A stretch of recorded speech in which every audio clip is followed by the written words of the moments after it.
बिस्मिल्लाहिर्रहमानिर्रहीम। अस्सलाम वालेकुम वरहमतुल्लाहि वबरकातुहू। आप देख रहे हैं इस्लामी चैनल वाजिद और आप देख रहे हैं वाजिद को। अब आज का जो हमारा क्वेश्चन है, सुन्नत मक्किदा और गैर मक्किदा का पढ़ना कहाँ से साबित है। जवाब है, सुन्नत मक्किदा वो सुन्नत नमाज है जो रसूलुल्लाह सल्लल्लाहु अलैहि वसल्लम ने हमेशा मद्द के साथ पढ़ी है और कभी भी बिला किसी शदीद हिज़र के उसे छोड़ा नहीं है। जबकि सुन्नत गैर मौक़िदा वो सुन्नत नमाज है जो रसूलुल्लाह सल्लल्लाहु अलैहि वसल्लम ने कभी पढ़ी है और कभी बिला किसी असर के छोड़ी भी है, और उनमें से हर एक सबूत मुख्तलिफ हदीस से होता है जिनसे चंद से में दर्ज है। सुन्नत मौक़िदा की 12 रकात हज़रत सल्लल्लाहु अलैहि वसल्लम ने खुद पाबंदी से अदा फरमाई है, उसकी ताकीद भी बयान फरमाई है।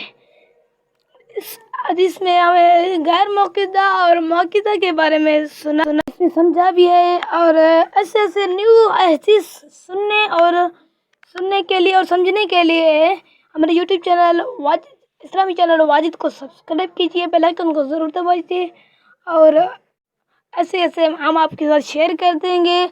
आप अपने दोस्तों के साथ शेयर कर दीजिए। अल्लाह हाफ़िज़। Thank you.